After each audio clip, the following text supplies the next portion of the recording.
The Census Bureau indicates that we are in the midst of the browning of America. While white Americans certainly make up the majority of the population, our racial trends are changing by the second. And one of the more prominent forces is the Amerasian community. The Urban Street News team visited the Midwest Amerasian Conference in Chicago. Today is very important with us to join the refugees, the Amerasian together. That's why we organize this workshop. And also, you know, the most important, I think, today, like the first conference, we do speak Vietnamese. And I think, you know, the Amerasians feel very comfortable with that workshop, and they're gonna get, you know, some more like special idea how to like lead themselves and how to be good in education. Amerasians are children of Vietnamese mothers and U.S. citizens. In many of these cases, offsprings were totally abandoned by their American fathers. In 1988, the Amerasian Homecoming Act was introduced in Congress in order to speed up the process to admit Amerasians and their families into the United States. I think there's a lot of pain within inside them because of an identity crisis they're going through. You know, they came from Vietnam. They were considered there to be the dust.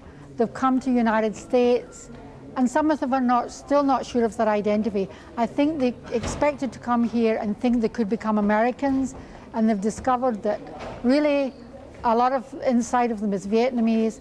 Some of them, as you've seen this morning, look like everyday American young people walking down the street, yet when they're walking down the street, they don't understand some of the language. They speak Vietnamese, their English, they're still working on their English. And I think they've still got a ways to go because they feel that, you know, who am I? They're searching out for who they really are. I'm not Vietnamese, I'm not American, but who am I? And I think what a conference like this tries to do is to get the best of both cultures and let them not try to lose either one. Now, tell our viewers what it's like growing up being an Amerasian. Is it difficult, or does that make life better for you? It should be difficult in here and the difficult in Vietnam too, but it should be great to be in America. So you know that's who you are, and I think to me is to be an Amerasian is, you know, but first when you come to America, it should be sacrifice for your languages, and so I couldn't speak English. That's why the problem to me, and the difficulties. Beside that, it's nothing but, you know, when people try to speak to you first time and then they ask you about, but so no, I couldn't say it out loud. Obviously, this is a town of many different races and many different cultures, and unfortunately, some people just see race and don't see the person. How does she cope with that? Khi nói về sắc tộc thì thường con người ta nhìn về sắc tộc, người ta nhìn cái màu da, nhìn này kia nọ hơn là nhìn cái con người thật sự. Theo bạn thì bạn thấy như sao? Bạn thấy cái gì? Nói về chữ sắc tộc thì bạn suy nghĩ như thế nào? Bạn thấy như sao? Đối với bản thân của em, nếu nói về màu da thì cũng có nhiều người thì người ta cũng có thể cũng như là ta chê cười mình, có thể rằng là người ta không có thích mình, có thể rằng là tiếp xúc với họ trong một cái hoàn cảnh đó. She said she often feels like people are looking down on her because of, you know, the way she looks, because of, you know, being an Amerasian. She feels that she's often being looking down. People look down on her. I came to the United States by myself. I came here and I got adopted by an American family. So I took their last name longer. My original last name was Huyen. Now, when you were adopted by an American family, I would assume that most refugees don't have much of a preference on family choice.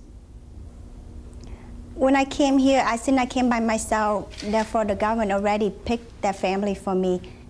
And when I came, I stayed with them, and I felt so much love in the family. When Mom and Dad asked me if I want to be adopted, I have no hesitant. You know, I said yes.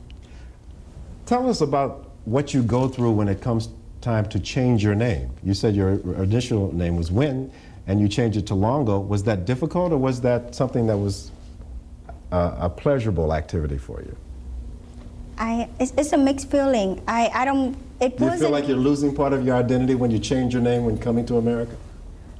I don't think I felt I was losing part of my name, but I felt like now that I'm taking an American's name, I'm part of this family. I'm in this family unit, and I feel very accepted being part of the family. Speaking of acceptance, Quinn, is there any culture in America that you feel more accepted with, be it black or Asian? I think that I'm an Amerasian and I'm half black. I look black, but I feel that since I was raised in the Vietnamese culture, that's always going to be part of me. I would always act and talk and eat Vietnamese food, but although my appearance is part of the American.